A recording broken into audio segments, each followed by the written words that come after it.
Hello students, welcome to my channel. तो आज हमारा मार्च अप्रैल 2018 के स्टैटिस्टिक्स पेपर का पार्ट 4 रहेगा, जिसमें हम आज क्वेश्चन नंबर 4 कंप्लीट करेंगे। ओके, तो चलिए क्वेश्चन स्टार्ट करते हैं। देखो, सबसे पहले तो यहाँ पर आपको पूछा गया है थियरी, जिसमें आपको डिफाइन करना है 30 स्टैटिस्टिक्स को और also explain the feature Z transformation, जो 3 मार्क्स के लिए पूछा गया है। तो आप ये जो थियरी है वो टी टेस्ट और जेड टेस्ट से पढ़ सकते हो, और उसमें से आपको ये थियरी शॉर्ट में लिखनी है। ओके, बुक्स में आपको मिल जाएगी ये थियरी। हम आगे बढ़ते हैं क्वेश्चन पर। क्वेश्चन नंबर बी, यहाँ पर आपको देखो क्या लिखा है।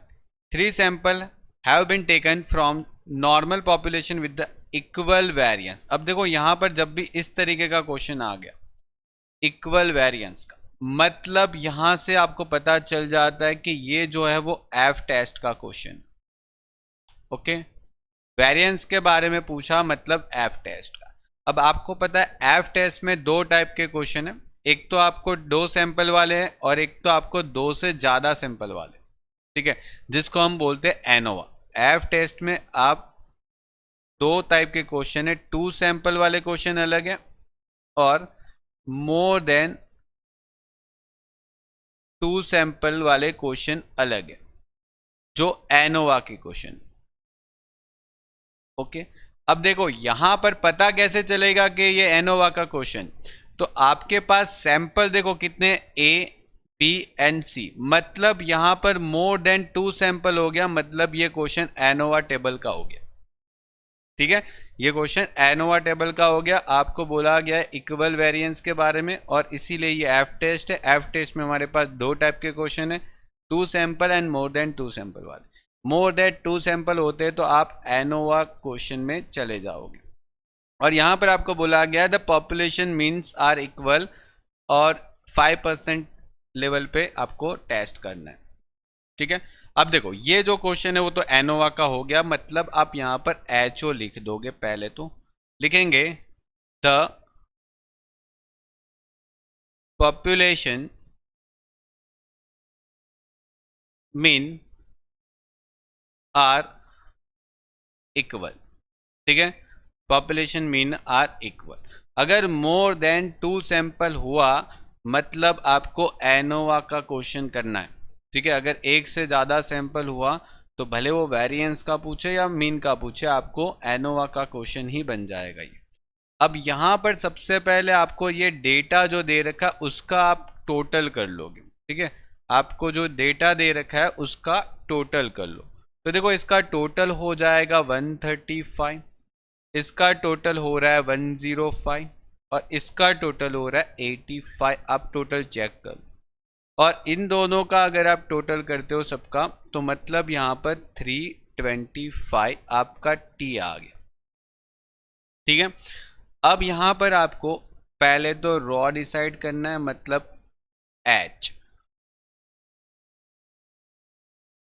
कॉलम डिसाइड करना है, मतलब कि के। ओके, अब देखो रॉ कितनी है, तो देखो आपके पास सैंपल जो है वो कितना है, ए बी सी, मतलब रॉ जो है वो आपके पास 3 है। कॉलम जो है आपके पास 1 2 3 4 5। ओके, तो आपके पास 5 कॉलम्स, और यहां पर आपके पास टोटल कितना है, मतलब एन कितना हो गया।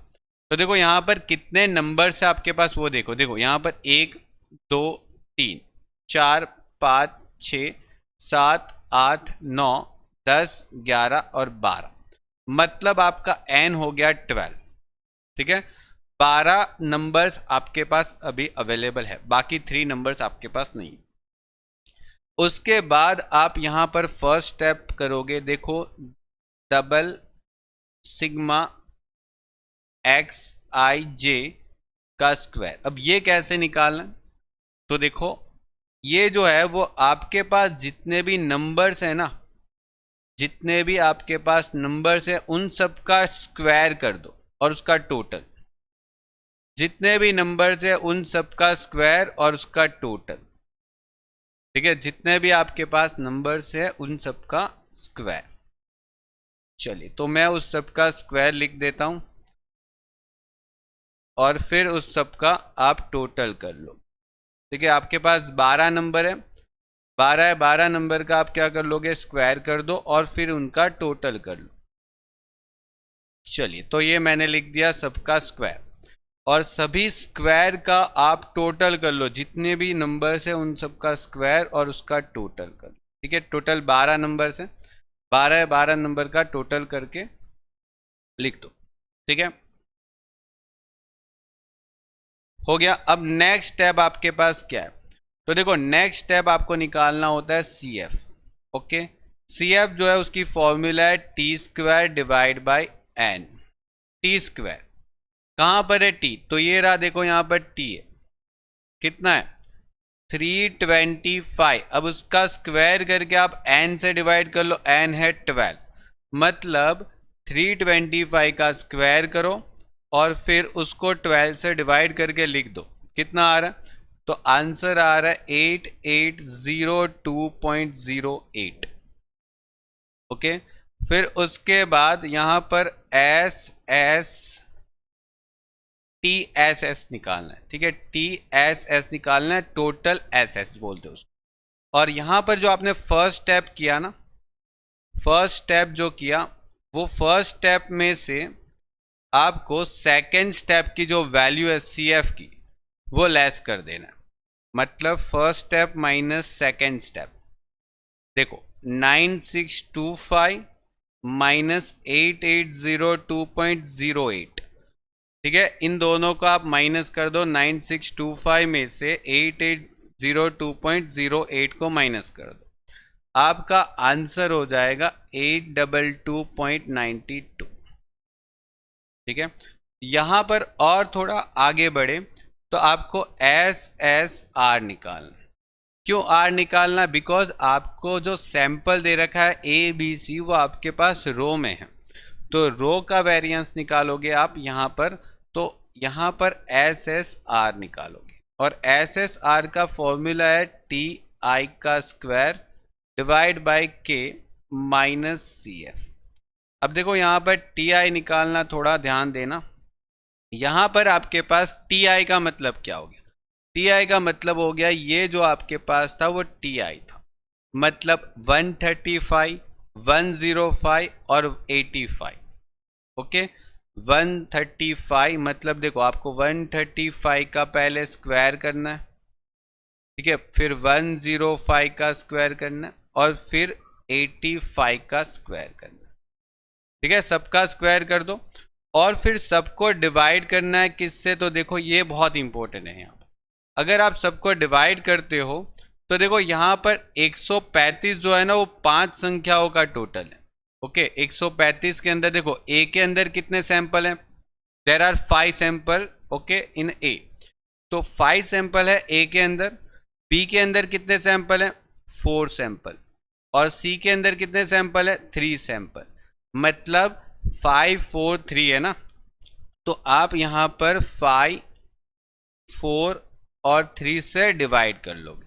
ठीक है, आप गलती से यहाँ पर k से डिवाइड मत कर लेना, k आपका भले 5 है लेकिन यहाँ पर k क्या हो रहा है, हर सिचुएशन में बदल रहा है। फर्स्ट सिचुएशन में आपका k 5 है, सेकंड सिचुएशन में आपका k 4 है, और थर्ड सिचुएशन में आपका जो k है वो थर्ड है। ठीक है, तो यहाँ पर ये थोड़ा ध्यान रखना। ओके, चलो आगे बढ़ते हैं। तो देखो यहाँ पर minus C F, C F की वैल्यू कितनी थी, तो सी एफ की वैल्यू आपके पास है 8802.08। ओके, ये आपका 8 हो गया। ओके, यहाँ पर से अभी आप आगे कैलकुलेशन करो और फाइनली एक साथ कैलकुलेशन कर दो। देखो 135 का स्क्वायर करके डिवाइड बाई 5 कर दो, फिर 105 का स्क्वायर करके डिवाइड बाई 4 कर दो। ठीक है, ये सब कुछ एक साथ कंप्लीट कर दो अपने हिसाब से। ठीक है, और फिर जो आपका फाइनली आंसर आता है उसको आप यहाँ पर लिख दो, तो आपका यहाँ पर जो फाइनल आंसर आने वाला है वो 7.5 आने वाला है। ठीक है, सब कुछ माइनस करने के बाद आपका एस एस आर का जो आंसर है वो 7.5 आएगा, टी एस एस का जो आंसर है वो आपका ये आ गया। ओके, अब देखो आपको यहाँ पर एनोवा टेबल बनाना है, और एनोवा टेबल कैसे बनाना है वो देखो। तो यहाँ पर लिखना है आपको बिटवीन रो। ओके, यहां पर लिखोगे आप एरर। ओके, या एरर लिखो या विथ इन रो लिखो, एक ही बात है, विथ इन डेटा। यहां पर आप टोटल लिखोगे और यहां पर आपके डिग्री ऑफ फ्रीडम आएगी। यहां पर आप एस एच यानी सम ऑफ स्क्वायर, यहां पर आप एम एस एस और यहां पर आप एफ कैलकुलेट लिखोगे। अब देखो यहां पर पहली फॉर्मूला है रो है ना, तो रो मतलब कि एच -1 मतलब देखो यहां पर आपके पास रो थी 3 -1 मतलब 2। यहां पर n-1 होता है, n-1 का मतलब क्या हो जाएगा, n-1 मतलब कि 12 था n और -1 मतलब 11। अब देखो यहां पर जो एरर आती है ना वो आप हमेशा फाइंड कर सकते हो। कैसे, देखो 11 जो था ना, अगर बीच में से यहाँ पर कौन सी डेटा मिसिंग है, तो देखो यहाँ पर टोटल 11 हो रहा है और ऊपर टोटल है 2, ठीक है, यहाँ पर 11 है तो बीच में 9 ही आएगा, ठीक है। और अगर फॉर्मूला वाइज करना चाहते हो तो n-h कर दो, मतलब देखो 12 - 3 कर दो, यही आएगा कंप्लीट। अब उसके बाद यहाँ पर एस एस आर की वैल्यू होती है, यहाँ पर एस एस ई की वैल्यू होती है और यहाँ पर टी एस एस की वैल्यू होती है। अब देखो टी एस एस क्वेश्चन के अंदर आपने फाइंड करके रखा है, ये रहा 822.92, 822.92। ओके, उसके बाद यहां पर आपने एस एस आर फाइंड करके रखा है, ये रहा, ठीक है।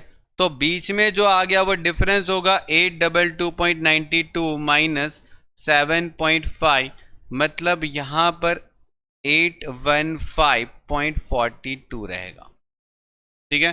फिर यहां पर आप m1 निकालोगे और यहां पर आप m2। अब ये कैसे निकालना है वो देख लो, ठीक है। यहां पर आपको क्या करना है, डिग्री ऑफ फ्रीडम से एसएस को डिवाइड करना है, मतलब इन दोनों को आपस में डिवाइड करना है, इन दोनों को, ठीक है। मतलब क्या, तो देखो 7.5 को आप 2 से डिवाइड कर दो, क्या आंसर आ रहा है, तो 7.5 को अगर 2 से डिवाइड करोगे तो 3.75 आएगा, ठीक है।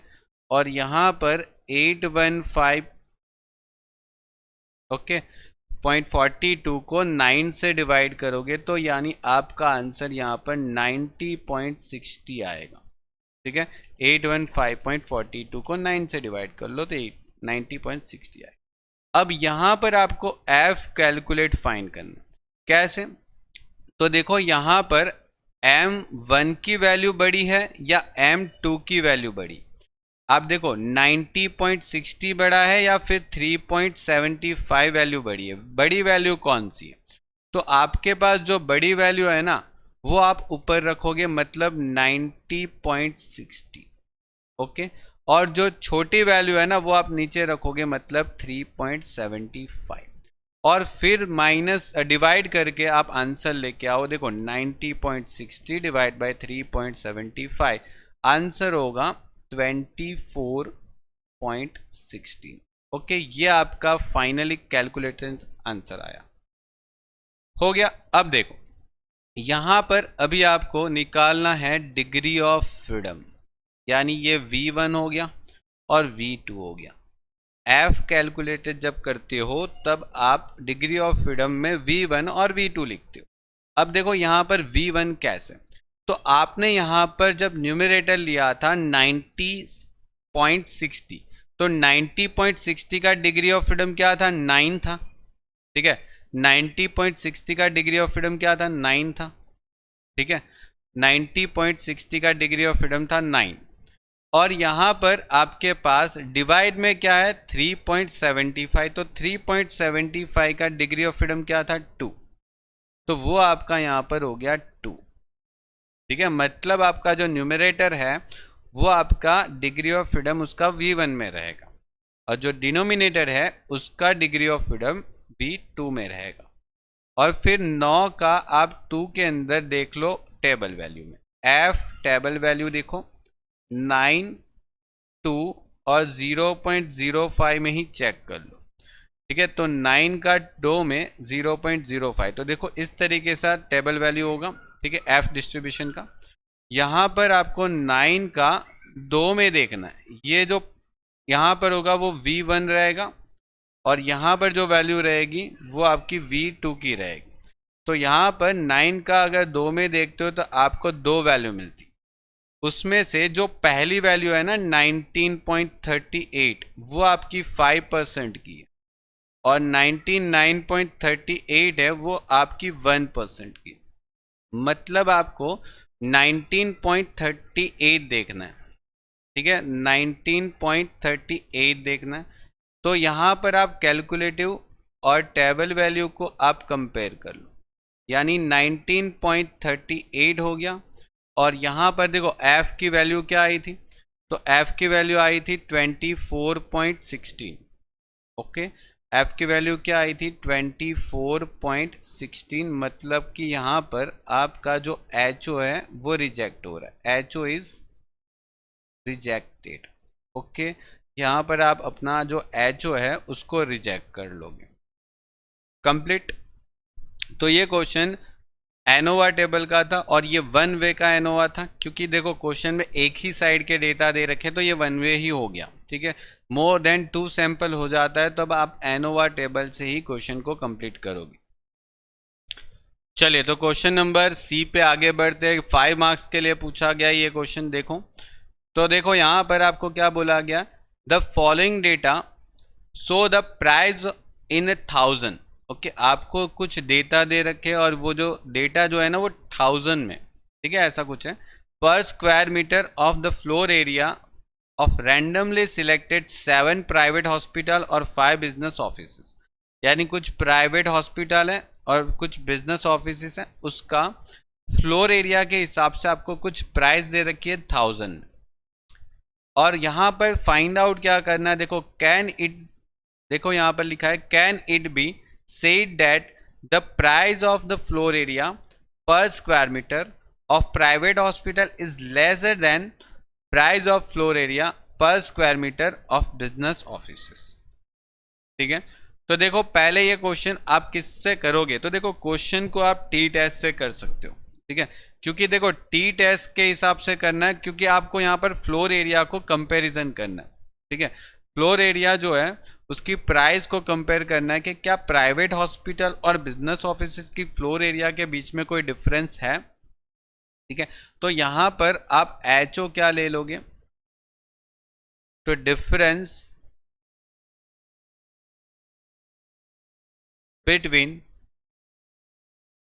Floor area of private hospital and business office are insignificant।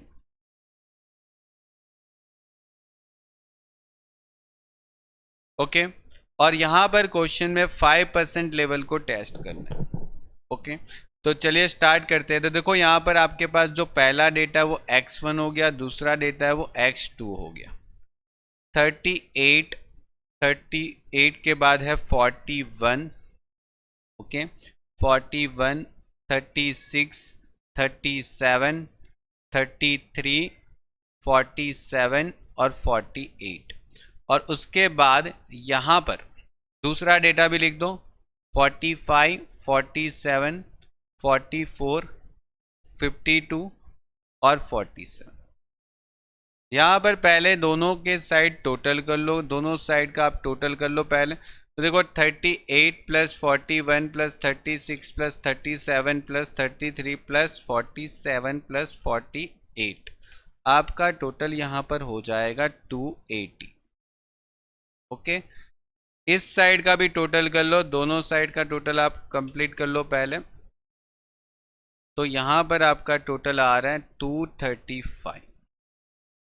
Total करने के बाद देखो आपको करना है एक सिंपल सा काम है, पहले x बार 1 निकाल लो। तो 280 को आप किससे डिवाइड कर लो, कितने नंबर से, 1 2 3 4 5 6 7 नंबर से। और x बार 2 को आप निकालोगे तो 235 को आप 5 से डिवाइड कर लो, ठीक है। तो दोनों को डिवाइड करके आप आंसर निकाल लो। तो देखो यहाँ पर 47 आ रहा है और यहाँ पर 280 को 7 से डिवाइड करोगे तो 40 आ, ठीक है। अब देखो आपका जो x बार है वो एकदम परफेक्ट नंबर में आया, तो मतलब आप यहाँ पर x1 माइनस एक्स बार 1 कर सकते हो, ठीक है। फिर आप x1 माइनस एक्स बार 1 का क्या कर लोगे, स्क्वायर। ऐसे ही आप टू माइनस एक्स बार 2 का माइनस करो, फिर x2 माइनस एक्स बार 2 का क्या कर लोगे, स्क्वायर, ठीक है।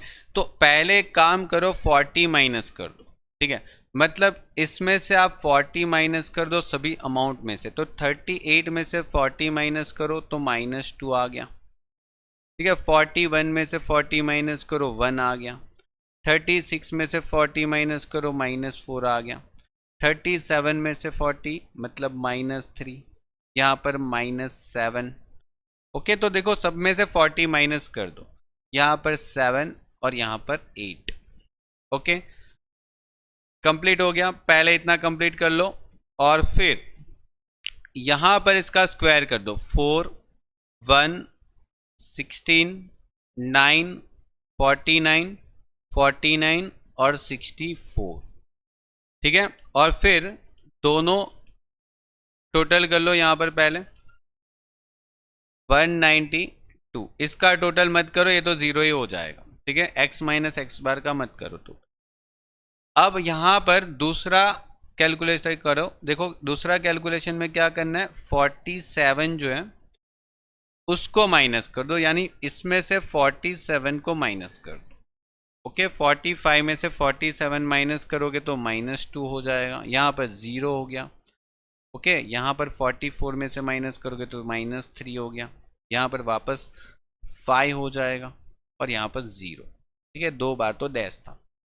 इसका स्क्वायर कर दो तो 4, 0, 9, 25, 0, तो यहाँ पर दोनों डैश डैश कर दो। कितना आने वाला है टोटल, तो देखो 9, 4 और 25 का टोटल मतलब यहाँ पर 38। Okay, complete. चलिए, तो उसके बाद अब आप इसकी कैलकुलेशन कैसे करोगे। देखो आपको टी टेस्ट करना है तो पहले टी की कैलकुलेटिव वैल्यू का फॉर्मूला अप्लाई करो। देखो एक्स बार 1 माइनस एक्स बार 2, ठीक है। फिर आप यहाँ पर एस लिखोगे और अंडर रूट के अंदर 1/n1 प्लस 1/n2 होता है। ओके, अब देखो आपके पास एक्स बार तो दोनों अवेलेबल है, 40 माइनस 47। ओके, दोनों एक्स बार आपके पास अवेलेबल है। एस आपके पास नहीं है तो एस आप फाइंड आउट कर सकते हो। देखो एस फाइंड करने के लिए आपके पास सिग्मा एक्स माइनस एक्स बार का स्क्वायर, ये दोनों 1, 1 और यहाँ पर x माइनस एक्स बार का स्क्वायर, ये दोनों 2, 2 हो जाएगा, ठीक है। 2 सैंपल हैं इसीलिए n1 प्लस n2 माइनस 2 हो गया। अब इसको आप यहां से ही ले सकते हो। देखो यहां पर अमाउंट कैलकुलेट करके रखी हमने, मतलब 192 प्लस 38 डिवाइड बाय एन कितना था, तो एक 7 था, दूसरा 5 था, -2 कर दो, ठीक है। मतलब 192 प्लस 38, ओके, डिवाइड किससे होगा, तो 10 से, और फिर उसका अंडर रूट कर दो। मतलब यहां पर जो आंसर आने वाला है 4.8 आएगा, या तो 80 लिखो, एक ही बात। और यही अमाउंट को आप यहां पर लिख दो 4.80 और उसका अंडर रूट करो 1/7 और 1/5। इसका कैलकुलेशन करो 7 होगा। ओके, यहां पर 4.8, देखो वापस यहां पर बता देता हूं इसको कैसे सॉल्व करना है। पहले है ना टोटल करके लिख दो, 7 + 5, ठीक है। 7 + 5 मतलब 12 लिख दो और डिवाइड करके लिखो 7 × 5, ठीक है। डिवाइड में मल्टीप्लीकेशन और ऊपर टोटल। अब इसको फाइनलाइज करो, आंसर लाओ। देखो 7 डिवाइड बाय क्या होना चाहिए, तो देखो 12 डिवाइड बाय 35 करके आप अंडर रूट करो और जो आंसर आया उसको 4.8 से मल्टीपल करो। आपका आंसर 2.81 आना चाहिए, और फिर 7 को 2.81 से डिवाइड करोगे तो यहाँ पर 2.49 आपका फाइनल आंसर आ रहा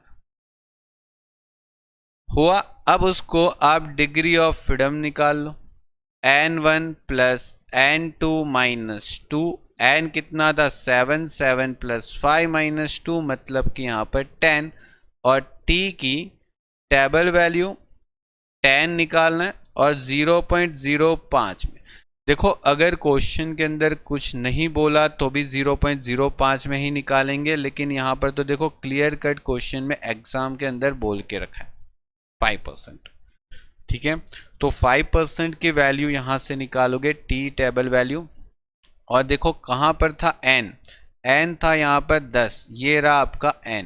ठीक है, आपका डिग्री ऑफ फ्रीडम यहाँ पर कितना था 10, और यहाँ पर 5% की वैल्यू जो वो यहाँ पर क्या है 2.228 है, मतलब यहाँ पर 2.228, और t की कैलकुलेट वैल्यू, t की टेबल वैल्यू 2.228, और यहाँ पर 2.49। तो देखो 2.49 तो है ना 2.22 से ज़्यादा है, मतलब HO इज रिजेक्टेड। ओके, आपका HO जो है वो रिजेक्ट हो रहा है यहाँ पर क्वेश्चन कंप्लीट। तो ये आपका हो गया क्वेश्चन नंबर 4 पूरा। ठीक है, चलो अब नेक्स्ट वीडियो में मैं इसके ऑप्शन में जो पूछा हुआ क्वेश्चन है वो कंप्लीट करवाऊंगा। ओके, चलो गुड बाय।